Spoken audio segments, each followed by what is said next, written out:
Welcome, everyone. Thanks for taking time out of your day.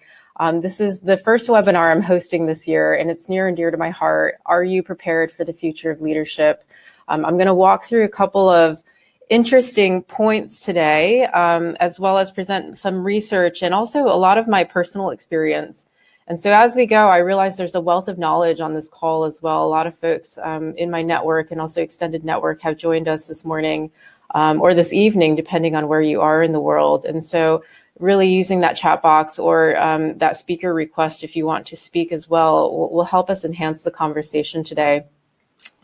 So as a starting point, I want to get a gauge for who you are, why you're here today. And so I've put up a poll. Hopefully you can see the poll and asking you to respond to the question, why are you here today? And there's a couple of different options I've given you. So go ahead and respond to that poll if you can.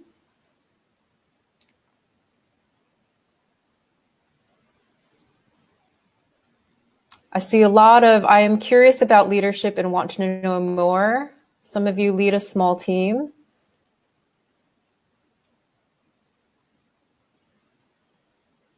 Yeah, I'll give you a couple more seconds for folks to weigh in who haven't yet. Looks like it's pretty stable at this point. So, we've got somebody who leads a large team or a couple of folks who lead a large team. And the way here I've defined large team is a bit arbitrary, but over 5 people on your team. So some of you lead a small team, some lead a large. Many of you are here because you're curious about leadership and want to know more. So that's fantastic. All right, so why am I here today? So for those who don't know me, my name is Allison Sau. I've been working in HR and OD functions for over 12 years now, particularly as an internal and external consultant. So I've really seen both sides of the house. And in the last couple of years, while I've been in Sydney these past 3 years, I've been really exposed to a lot of organizations who, interestingly, are having very similar situations or challenges that other organizations that I've worked with in the US, I also work in New Zealand, have. And I started to see a lot of themes. And I thought, well, this is really interesting, having moved all the way to the other side of the world, that all of these themes are fairly similar. And what's that about? And the interesting thing to me is that when we show up as human beings in the workplace, all of us want to show up to be our best selves every day. And so it occurred to me that actually there's a lot of obstacles in our work environments that don't allow us to do that. So how can we actually start to address those and really bring those to light so that, you know, I can live this personal mission of mine to enable all humans to live to their fullest potential. And that's really where I see people shine. It's really where I get my personal energy from. And I really experience people in such a positive way when they're able to be at their best in the workplace. Which led me to start my own consulting company at the end of last year called Humans Who Lead. And today is really about me exploring with you all this paradigm of leadership that exists today and the future of leadership and how we have to evolve and adapt to some of our current and future business challenges to be able to lead better, lead with more energy, and lead with more authenticity in the workplace. So that's a little about me. I'm curious, if you use the chat box here, we have a fairly diverse group. What type of organization do you work in? You could either be working for yourself, perhaps you're a contractor or internal consultant. I know the gig economy is big in the world today. You could be working for a small startup or small organization, maybe a medium or large organization, perhaps a nonprofit. But use that chat box. I'd really like to see where people are coming from and what perspectives perhaps you're holding today.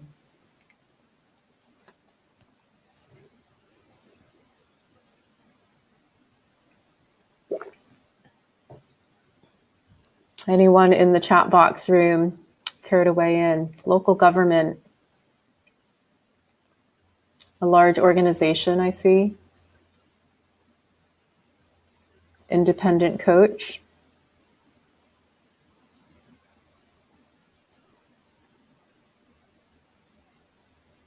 Mostly for government and smaller companies, yeah. So we'll see who else weighs in on that too, but just getting a sense from the few who have responded so far, a fairly diverse crowd and fairly diverse perspectives. So recognize that leadership takes a lot of different forms and shapes. We really want to come to a common definition today of leadership and what that means for individuals, as well as how they show up in their work context every day. So here's a little bit about what we're going to cover today. The first is, how did we get here? I'm a really big fan of leveraging the past and the history to really understand the current context of where we are, and also to help us predict where we're trying to go, perhaps using some of the lessons from the past to inform that. So we're going to spend a little bit of time on that because it's important for us to understand the history and the context of leadership so that we can better ready ourselves for that future. I'm going to talk a little bit about current leadership trends as well and why they matter. And they might not be the trends that you're thinking about. Perhaps they're a little less obvious. And we're going to give some time to that as well. And then I'm going to introduce this humanistic leadership paradigm shift. So there's a significant shift that's already happening in our organizations. And the more I talk to people about this, the more it seems to resonate. And I think we're at a critical junction where we have to start really recognizing this paradigm and what it means for us and how we can actually embrace it to be more effective leaders at work. And finally, we'll wrap up today with any questions that you have and also a call to action. And I'll provide you with some starting points to think about, how do if I really believe in this paradigm shift and I want to contribute to this paradigm shift, how do I personally, and how do I also equip other leaders or perhaps my colleagues to operate in this different way and to create a more sustainable and more effective model of leadership? So in general, how do we define leader? And so as I'm talking through this, if there's a definition that comes to mind for you, please use that chat box again around how do we define leader, because there's many different perceptions of what makes a leader, right? It could be somebody who, wears the typical power suit, pantsuit, shirt and tie, or blouse, and typically looks like the corporate leader that perhaps you'll see in that first picture on that slide. Other people could define a leader as perhaps a wise sage. You see the Yoda picture up there. Someone you go to who has the answers or has the ability to help you get answers or to coach you or to bring out the best in you, provide that wisdom. Perhaps for some of you, leaders are quite alien to you. Perhaps a different breed of person who has a certain charisma, persona, or attitude that inspires other people to be able to follow them. Maybe that's alien to you or it's not, but it's a quite different type of attributes that make somebody effective as a leader today. And then perhaps it looks a little different than in the past generations. Perhaps it's that blue hoodie type leader who's making a lot of things happen, changing the world. They're quite young, ambitious, and driven, and extremely capable and intelligent. And they don't fit the perhaps traditional models of how we look or define what a leader is. So a lot of different perceptions out there. My own definition of leader is anybody who wants to inspire others to be at their best. It's as simple as that. And if you think about that definition, what we're really trying to do is ask people at all levels of an organization to be a leader, because first and foremost, leaders must be able to lead themselves. And if you cannot lead yourself, it's a very hard task to lead other people or ask others to follow. So that's the premise I'm working off of today. So a little bit about the history of leadership. This may be old news to some of you, but back in the 1800s, perhaps even as early as the late 1700s, the industrial age was introduced. And for the first time, people had to leave their homes, perhaps their rural farms, and migrate to this place called work. And work consisted of machinery and equipment and desks and other colleagues sitting right next to them, perhaps doing very repeatable tasks that drove consistency, but also contributed to very tangible products being produced. And it might have looked something like this in this photo. The industrial age in those days was really characterized by, first of all, creating a tangible product. So if I sat at a desk or at a certain piece of machinery, I was responsible for creating a certain widget, which I would hand over to my colleague next to me, who would then build on my widget or transform my widget into something else. And it was very assembly line or production line focused. It also relied on, because we were working with tangible products, us being physically present in the workplace. Because without us being physically present, we couldn't actually do the work. The tasks in and of themselves were extremely repeatable as well. And so a lot of the challenges in the workplace during the industrial age relied on helping people to stay engaged with those repeatable tasks so that they were able to drive consistency, reliability, and ultimately productivity. And that's how we measured success. And success in the industrial age was fairly easy to measure because there was a very tangible aspect to it. How many widgets did I produce in one day? How many errors did I make? And what was the quality and consistency of my performance? And so success was really easy to see, demonstrate, and measure. Workplace issues were focused on physical safety. So because we were working very physically, or perhaps with technical physical equipment, workplace safety was focused on how do I make sure that people stay physically safe and they don't break a finger, they don't hurt their arms, et cetera. And we still see some of that today in some of our industrialized organizations. What that meant in the context of leadership was that in the early days, scientific management was introduced by Frederick Taylor. And what that really sought to do was take some of the engineering and scientific principles and apply them to management so that we could manage in a more predictable and more sequential and perhaps technical way to ensure that our success measures of consistency, quality, quantity, and productivity were being met. We also managed by presenteeism. Because it was so important that people showed up to be able to contribute to those tangible products, people had to be at work. And absenteeism was a critical thing for managers to look for and manage very proactively so that people could be executing. So if you think about the micromanager, you typically would walk an industrial age floor and you'd see somebody walking around, making sure that everybody was first and foremost present, and secondly, executing the tasks that they were asked to do. So success, again, looked at quantity, error rates, speed and efficiency, and like I said, absenteeism. So a very different model of leadership.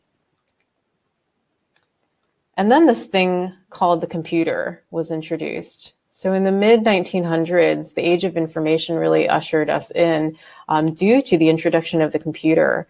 And this really created a fundamental shift in how people showed up at work.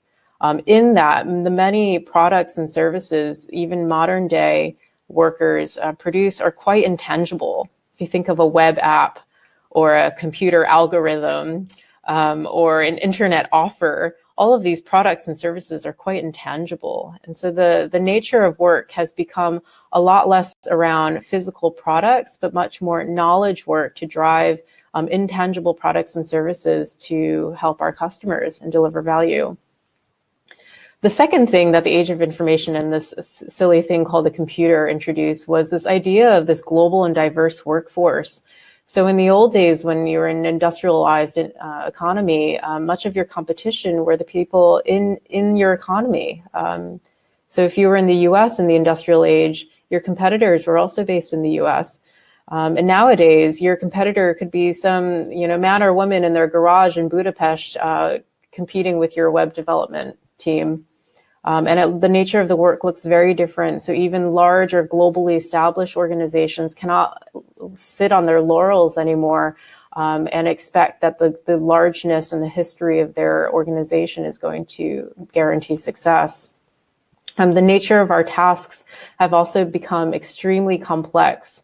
So if anybody recently has sat down to write a job description, you'll know this very well, in that it's really hard to characterize the tasks that any one person or any one role does anymore, because we are such a knowledge-based workforce. There's a variety of skills and perspectives and experiences we need people to have to be able to complete complex tasks and solve extremely complex problems.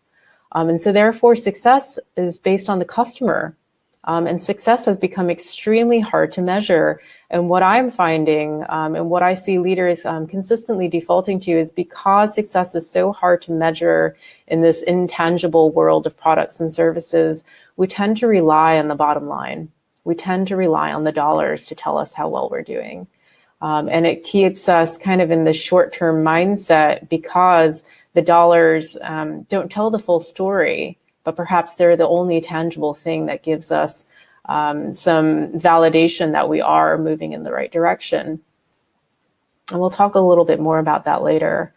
And the last point here is around workplace safety. So remember, in the industrial age, workplace safety was focused first and foremost on our physical safety. But in this world of intangibility, what then does workplace safety and the role of safety play in this knowledge-based organization? And it brings up this idea to me that I suppose at one point, workplace safety meant preventing a broken arm, as an example. But in today's modern work era, perhaps it means preventing a broken heart.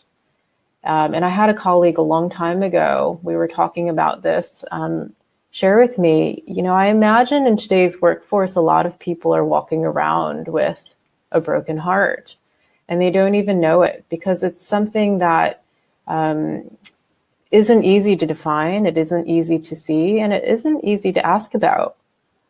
So essentially, what this means to me is that we have to up our game in a different way to be able to think about workplace safety in a different way. And we're seeing a lot of this. We're seeing it in the results of anxiety, the rates of anxiety and depression in the workplace. We're seeing it spring up in a lot of the health and well-being programs that our HR folks are driving. When we're seeing it in a lot of the absenteeism or the rates of absenteeism, driving people to not show up to work or not engage in work, precisely because the emotional intelligence of our leaders really is challenged in this age of information. So what does that mean in terms of current leadership trends? We're at this junction where perhaps there's been an imbalance. Leadership today means managing to outcomes. First and foremost, if the nature of my workforce can work anywhere, perhaps even anytime, how do we help our leaders start to shift from managing to presenteeism to managing to outcomes? And the shift is quite large. What it really means is that we have to start empowering people in the process of how they get their work done, not just what they're doing, not just the execution. If we can't see what they're executing, we have to be able to trust that how they're getting to the outcome is the best way, at least for them, right? And many leaders are often tempted to inform people how to get their work done. But in the world of complex tasks and problem solving, there is no right or wrong how. And we really need to focus on that empowerment to help our employees be able to learn for themselves how they best work. The other aspect is focusing on relationships rather than authority. We see more and more examples of hierarchies becoming irrelevant, much because the nature of our work relies on a whole host of people contributing different aspects of knowledge to help us do our work. Because like I said, the tasks are more complex. The problem solving require more than one person to really think about, and we can't predict what the right answers anymore. So really, leadership then becomes about bringing people together to collaborate. The right people with the right skill sets, with the right diversity to be able to contribute ideas together, and also helping to facilitate more effective communication. When we're bringing diverse teams together, we can often see how communication can break down, right? Because we're still bringing that technical expertise mindset to the table. And we have all these teams coming together, trying to be the smartest person or having the right answer. But really, it's all about communicating effectively so that we can contribute and create something new together, rather rely on what we know from the past. The third aspect is around leaders bringing people together in partnership, not just employees, but more and more customers, bringing customers in to share their voices and perspectives, more and more bringing an ecosystem of maybe suppliers and vendors that maybe were considered competitors back in the day, but now we've got to be more innovative to create ecosystems to deliver value in ways we've never even thought about. And so the role of the leader becomes almost this conductor or facilitator of bringing people together, fostering relationships and creating new connections. Very, very different to how we've been operating in the past. The last piece around what leadership means today is that success is harder to define. And I talked about this before, clinging harder and harder to the dollars. And what that's really meaning from a balance sheet perspective is I often see leaders clinging to a very short-term mindset. I'm seeing this in the headlines recently as well. For those of you who are based in Australia, Myer, the big retailer here, is really being challenged with the whole Amazon and internet shopping concept. And so they've really relied on their bricks and mortar retail strategy. And their recent CEO got really slammed because their revenue has been consistently decreasing.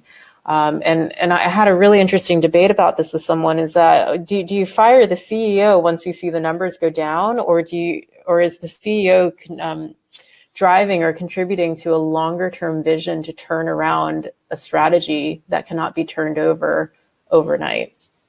And so perhaps sometimes as leaders, we're confronted with making decisions that in the short term won't contribute to the bottom line, but in the long term will. And so how do we help leaders shift their thinking away from just thinking about the dollars to be able to be thinking about the long-term success or sustainability? Because most organizations I encounter today are in a point of transformation. And when we're in a point of transformation, knowing that we're trying to shift from our industrialized way of thinking to this more digital age of information way of thinking, we need to also be letting go of some of our assumptions around what the hard dollars mean. Very tough for leaders to embrace. So there's a mismatch. There's a mismatch happening, a fundamental mismatch around how the nature of work is actually operating today and what our complex business environment is asking of us and how we are showing up to lead. And it's not that we as human beings aren't smart. We're very, very smart. Many of us understand what is happening. Perhaps we haven't had enough time to truly reflect on it, but I imagine much of what I've said you probably experience or see in your day-to-day. So what really is going on then if this mismatch continues to persist? A couple of things that are really freezing our progress, and they're contributing to holding us in an old paradigm, perhaps. And the first one is the pace of change. Like I said, with the workforce becoming increasingly global, things are constantly changing. With information that can be exchanged and shared at a second's notice, things are constantly changing. And the more leaders I talk to, the more I recognize that they, as leaders themselves, are overwhelmed with the pace of change. So it really is incumbent on us to really understand then what is important to focus on in that moment, knowing that a whole other host of things are going to happen in the course of the same day or the same week, right? But if we're constantly looking at change, we can't focus on the more important things.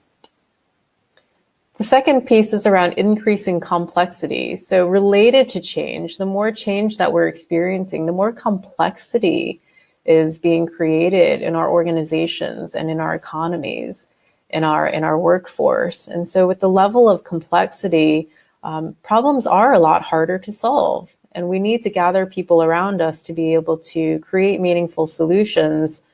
And that takes time, And we often, instead of taking that time to sort out the complexity, we rely on what we already know. We rely on what's worked for us in the past, and that's continuing to freeze our progress. Because we can't solve a problem, I think as Albert Einstein said, we can't solve a problem with the same mind that created it. The third is hyper-focus on results. And so I'm banging on this drum because I do see it as a huge impediment to helping people be more open to different ways of operating. Because we are so hyper-focused on results, because we don't have any other measures, essentially, to tell us that we're being successful in this new day and age of information, we have to continue to look at the results. We're also very challenged by the global competitiveness of the world. And so the results are telling us as a constant point of feedback how well we're doing, but they don't give us the whole picture. And so if we continue to hyper-focus on these results, we miss a lot of what other long-term gain or progress we should be seeking because we're so hyper-focused on that short term. And the fourth one here is unrealistic expectations of leadership. As all of these things are happening, the pace of change, the complexity, this need to deliver on results, I find more and more the role of leaders has become alienated in organizations. And sometimes I talk to leaders and they themselves can't put it into words. And I'll say to them, you know, leadership is quite lonely in this way of operating. And many of them will sit down and say to me, I've never really thought about it that way, Allison, but you're absolutely right. It is quite lonely because when you're functioning in a world of changing complexity and your workforce is struggling through that changing complexity, they often look to the leader for the answers or the solution. And leaders themselves don't have it anymore. And so many of them are finding themselves trying to get more comfortable saying, I don't know, but we need to be able to figure it out together. And for leaders who have been raised and promoted primarily for their technical expertise, primarily because they always have known, this is an extremely confronting change for them. And that's why we're hearing a lot more different language being introduced into the workforce. What do I mean by different language?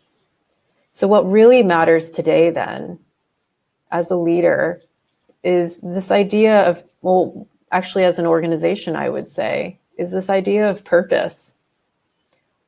With the growing complexity of our work, with so many products and services that we could possibly imagine, the numbers are infinite. It's the purpose that really grounds us and anchors us and makes us cohesive as organizations. Why do we all exist together? Why do I show up and why do I work so hard? And how do I stay resilient when things don't go my way or when things are constantly changing? We're hearing more and more employees and leaders focused on asking the question, what is our purpose? Is our purpose, if we've been a long-standing organization, does it remain the same as what we've done in the past, or do we need to change? And what is the glue that holds us together that makes our work matter? The second piece I hear a lot about in organizations these days too is around this idea of trust. Employees are asking for more trust. Our employees want to be able to connect with leaders and people at all levels of the organization as fellow human beings, knowing that what you know and what I know is extremely different. And if we collaborated and talked to each other, that we could actually do something pretty amazing. And that requires trust. That requires me to let go of needing to be the technical expert, but to really gather people around me who I trust, who can help me solve the very problems that I myself cannot solve alone. And so we're looking for that from our fellow employees, and we're most importantly looking from our leaders. And the last one here is creativity. So this idea of innovation, lots of organizations are chasing innovation these days. And what's behind innovation is this idea of trust, creativity. If we cannot be creative or don't feel enabled to bring our creative selves and our creative ideas into the workplace, we cannot drive innovation. So how do we create more opportunities and invite our workforce to be more creative so that we can drive innovation and create more value for our customers? And the interesting thing about these three things, they're pretty much inherent in every organization I've been working with lately, and they all are matters of the heart. Matters of the heart. And when I say that to some leaders, they become a little uncomfortable. They say, what does the matter of the heart have to do with work? And I'll say to them very bluntly, everything, absolutely everything. And that's not to say there's no room for intelligence or the head in the workplace. But what is essentially happening is that in the age of industry, there was a lot of room for the brain or the cognitive aspects, and perhaps even the more physical kinesthetic doing aspects. As we've moved into the age of information and things have become more complex, our brains can no longer simply be leveraged, but we have to introduce other elements of intelligence into how we solve problems and communicate with one another. And that's where the matters of the heart come in. And so what I'm seeing in the workplace is a lack of balance of the two. And perhaps the new paradigm of leadership makes more space for the heart. And so to engage our hearts in the organization, what does that practically mean then for a leader? Because many leaders will say, oh, I'm not really sure what that means, Allison. And I'll say, well, we need more humanistic leaders. That's essentially what it means. So this is the paradigm shift. This is the big one. So what does it mean to be a humanistic leader? Well, if I think about the mindset, it's really about having a strong concern for human well-being and values. That might seem pretty obvious, right? Oh, a humanistic person cares about people. Well, they have a strong concern for human well-being and values. What this actually means or translates into is two core beliefs: that all people have something valuable and positive to contribute, and that all people should be treated with dignity and respect. I'll say that again. All people have something valuable and positive to contribute, and all people should be treated with dignity and respect. And sometimes when I talk to leaders, they'll nod their heads and say, of course I do that. And I say, do you do that with consistency and reliability? And that's where the conversation really opens up.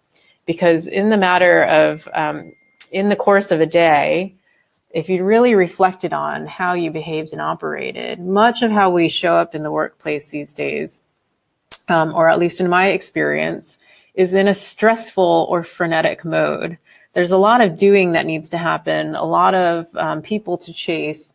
And when you are in that kind of doing or chasing mode, you're not necessarily thinking about the impact you leave on people.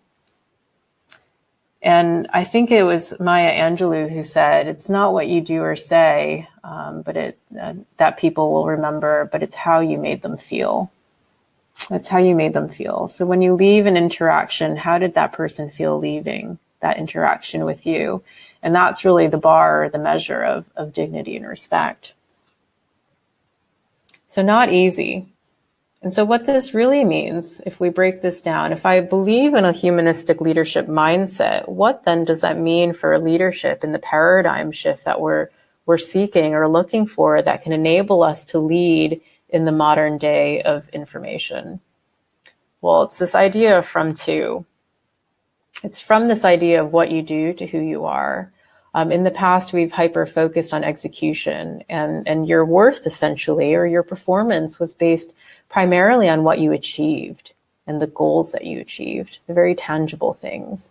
Now what we're looking for in our leaders is who they are. We're looking for leaders to be more vulnerable. We're looking for leaders to inspire authenticity and trust. These are matters of who you are. These are attributes of who you are as a person, not what you do.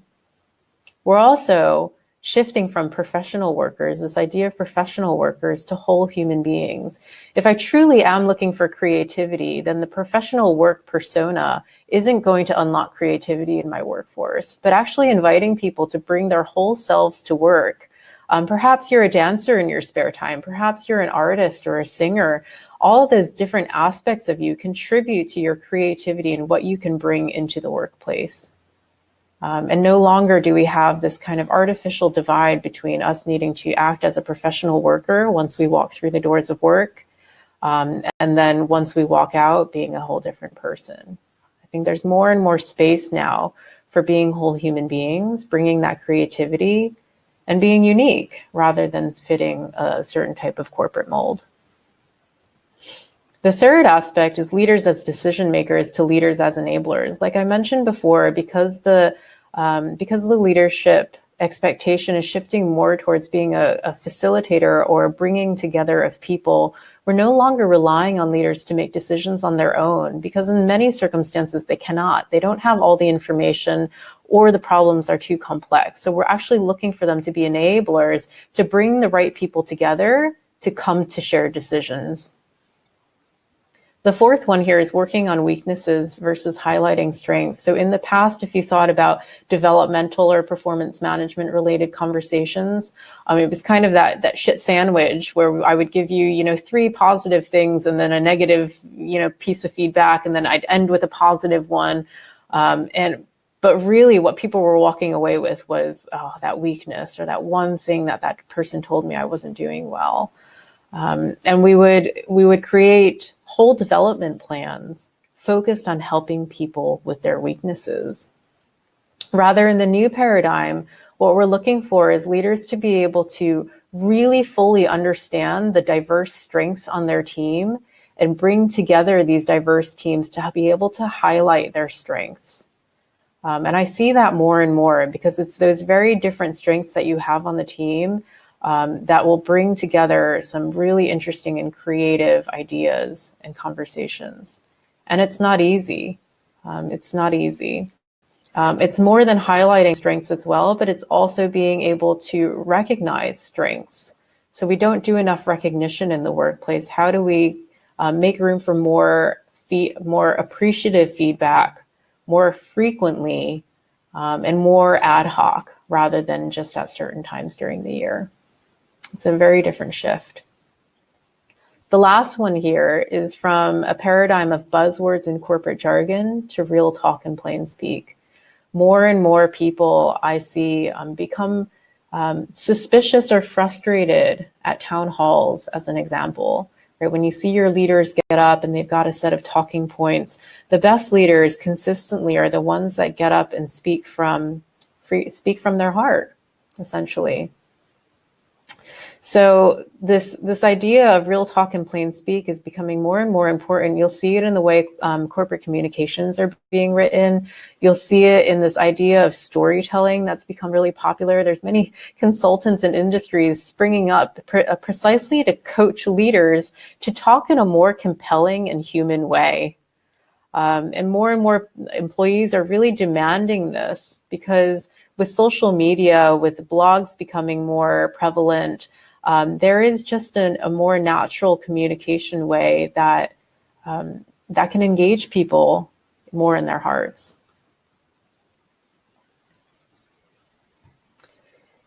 So I just shared a bit of thinking with you. I want to pause and reflect. How has this changed how you define a leader? So perhaps you had a definition of a leader in your mind before. I'm curious to see how your thinking may or may not have shifted. So please go ahead and use that chat box and think about how this has changed how you define a leader.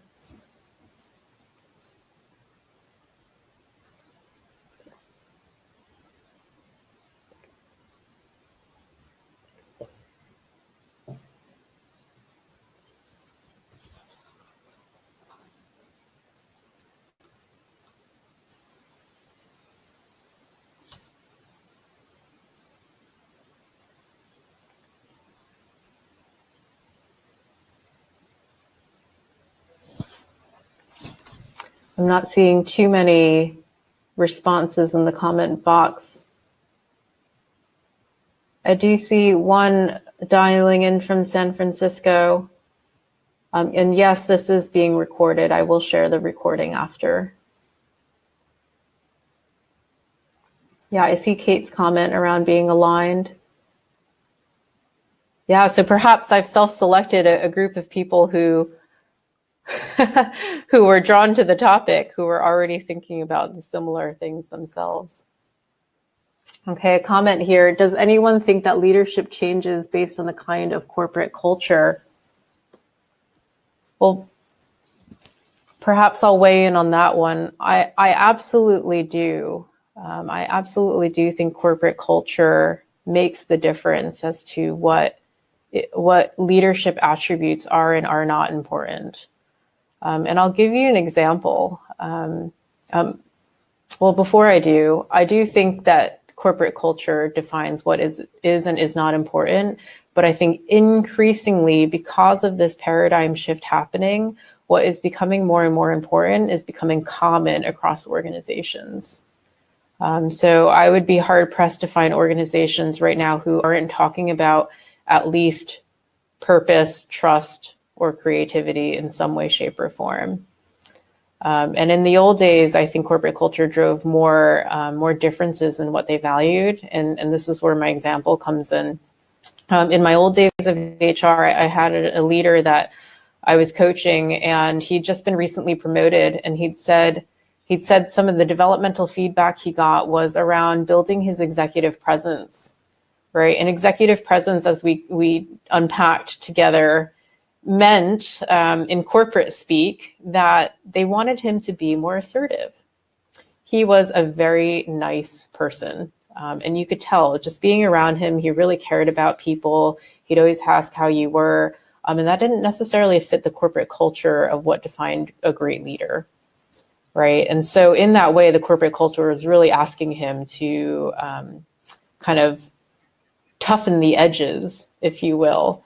And he and I had some really good conversations about that, because at some point you have to decide for yourself, is that authentically me? Is that something that I'm willing to work on, or am I just going to accept and really embrace that I'm a really nice person? And it's not to say that the corporate culture was asking him not to be nice, but they were asking him to be more aggressive, and that just wasn't in his nature. And it didn't mean that he wasn't effective. He was very effective, and that's why he got promoted. And so in that way, the corporate culture was dictating, the leadership, the way leadership showed up. And I think there's less and less room for that now, precisely because what matters in leadership is becoming more and more common. See another comment. A leader is willing to have the tough conversations without relying on the shit sandwich. Absolutely, Rachel. Absolutely. I think the culture of politeness these days is slowly starting to be challenged as well, because I think the shit sandwich exists because people are too polite sometimes, and they're not willing to share the tough feedback. But what's interesting, I read some research recently about tough feedback, and it actually says tough feedback is most effective when there's a ground of trust. A ground of trust. So say I have a tough piece of feedback to share with you. I'll use you, Rachel, as an example here. Say I have a tough feedback, Rachel, to deliver to you, and we've never had feedback shared between the two of us in the past. There's no real ground of trust then that I have to rely on. And when I deliver that tough feedback to you and have that tough conversation, it's going to be really hard. And research will say the most effective way to deliver tough feedback is if you have that ground of trust. And what that ground of trust can really translate into is appreciative feedback. It means that throughout the course of our relationship, I've been giving you appreciative and authentic, genuine feedback along the way. And that's very specific. That really helps you understand when you did that, the impact to me was I felt really supported, and I felt like the client got a really great outcome. And the rough ratio that the research points to is that for every one tough conversation or piece of feedback you deliver, you should be delivering over the course of a relationship, not just in a conversation, about 5 pieces of appreciative feedback. And that makes that tough conversation much better. I think the shit sandwich is trying to solve for that without really nurturing a relationship of trust. Okay, so we have about 10 minutes left. I'll just wrap up with a couple of thoughts. What happens if we don't change the way we lead? Well, it's interesting. Like I mentioned at the beginning, I think we are at a critical junction. I think there are absolutely organizations that are talking about this, thinking about it, and proactively addressing it. And unfortunately, there's also organizations that are not. And so some of what's happening is that boiling frog analogy, where actually there's an inability for people to react to significant changes because they're happening too gradually, or they've become commonplace. And so we know what gets the attention in business these days tends to be the burning flat platform, or the piece of urgency, the problem that's staring you in the face, or the customer that's complaining at your front desk. And so the matters of leadership and matters of the heart right now, unfortunately, are sitting kind of in this boiling frog story, where if you are thinking proactively or more long-term, it is something that's important to you. But when you're challenged with the bottom line and you need to cut resources, I find that they're precisely the resources that are going to help you address this boiling frog story. And so it's a cautionary tale. I would say it's a conversation that each one of us, no matter what our role in the organization is, has a responsibility to raise with our colleagues and with our leaders. And it's also a responsibility that when we're not seeing healthy behaviors in our leadership, for us to step up and call it in a very direct, honest, and also compassionate way. So that people start to see that my behaviors actually are not contributing to the success of this organization. And there's a real impact to the results, because ultimately that's what most people care about, is the results that the organization brings. I see Claire has made a comment too, and some organizations talk about it, but do not demonstrate a change in behavior. Absolutely. Absolutely. So how do we inspire people to not just simply talk about it, but to actually create solutions? It goes back to what's freezing us in place. And unfortunately, under stress, we regress.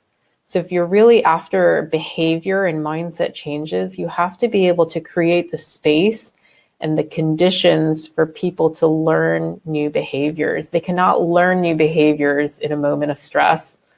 I'll use myself as the best example. Like when I'm trying to drop like a kilo or a pound, I'll try to eat healthy for like a week, right? Some will call that dieting. I'm opposed to the word. But yeah, say I'm trying to diet for a week and work becomes extremely stressful. So I'm already trying to change a behavior that's very difficult, and now I'm under stress. You know the situation. I'll tend to just binge eat, because my brain and the resources in my brain are being directed to managing the stressful situation that I cannot possibly learn or demonstrate a new behavior.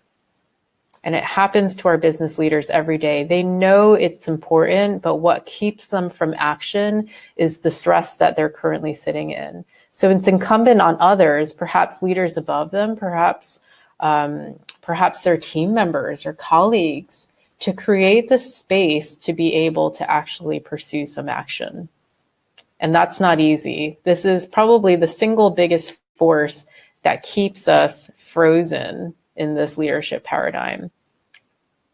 So how do you create space for people to practice new behaviors that they know are important because they've been talking about it for a long time?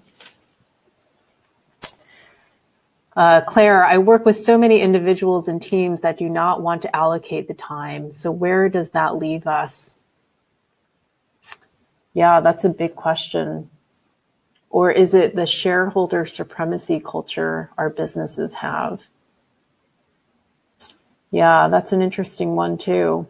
I wonder if other people have comments or thoughts about that.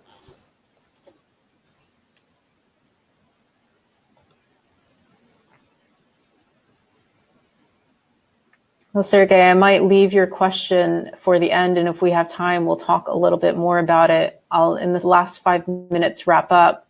And otherwise, welcome people to reach out afterwards if you have other conversations or points you want to discuss.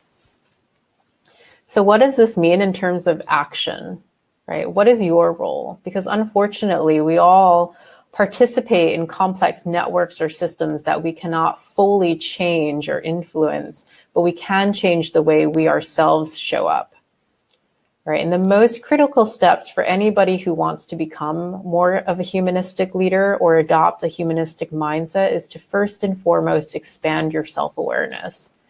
Much easier said than done. And my friend Matt will quote research to me time and time again and say, the research consistently points to the higher you go in an organization, the less self-aware you become and the less willing people are to share feedback with you, which is phenomenal. And so we have leaders in place, many of them who are sitting in a hierarchical way, leading organizations that aren't expanding their self-awareness. Perhaps they want to. Some leaders really genuinely do want to expand self-awareness, but the people around them are not willing to help them on the journey. So how do we support them? And I'm talking to all of you on the phone here, whether it's somebody that you're coaching or supporting their leadership development, or this is on behalf of yourself. Start with a couple of questions. Take stock about what you know about yourself. There's some very simple but pretty meaningful questions you can start just by asking yourself today. What are your greatest strengths that make you authentically you? If you can answer that for yourself, you as a leader can then start helping other people answer that for themselves. And remember that the leader in this new paradigm is really after highlighting strengths. So again, highlighting strengths not only within yourself, but with others. How do you behave when you feel at your best? What happens when you overuse your strength? What does that shadow look like? So we want to know our strengths, but we also want to know what limits us from demonstrating those strengths. What scenarios tend to trigger you or make you uncomfortable, and how do you react in those moments? And like I said before, because stress really holds us frozen in place, when you are really stressed, how do people experience you? And what is it like to be on your bad side? And it's always great to start with yourself and ask yourself these things. It's also the next step to really ask your network. Perhaps you have trusted advisors, friends, mentors, colleagues, loved ones who you want to help you weigh in to expand this picture of your self-awareness. And that's where you can start. Big questions to answer. And the other thing is to commit to yourself to develop. Our brains and our hearts are a muscle. Just the way we develop and train our physical bodies, we have to be willing to train our heads and hearts. And so in the next webinar I have coming up, it's a kind of part 2 to this first one. It's called Developing Yourself as a Humanistic Leader. We'll talk more specifically about a framework around how you can build on those questions to develop yourself as a humanistic leader, what strategies, what experiences you should be seeking or looking for, and what other things you should be asking yourself to really craft a more meaningful and personalized development journey. But it starts with committing first and foremost. And I also have an upcoming ebook, which will be co-authored by Rachel Cook, who is on the webinar today.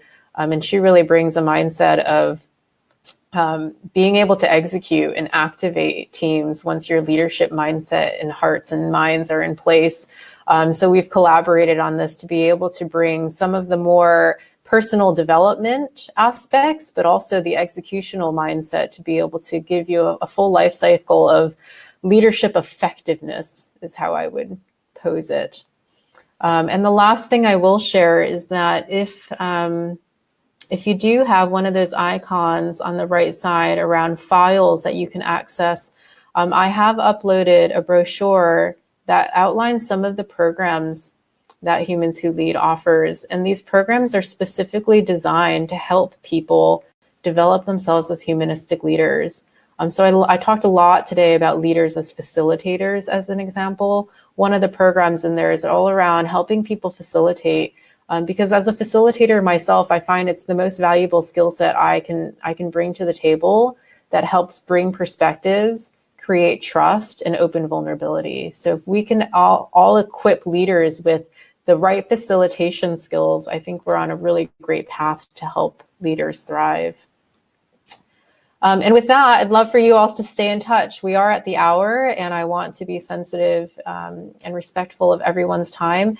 So if you have any questions, please feel free to email me or go onto my website at humanswholead.com, or reach out via any of these social media venues on the right here. And with that, I thank you all very much. If you have any last minute comments, I will stay on for the next 5 minutes, and we can chat via the comment box. But otherwise, thank you and have the great rest of your day.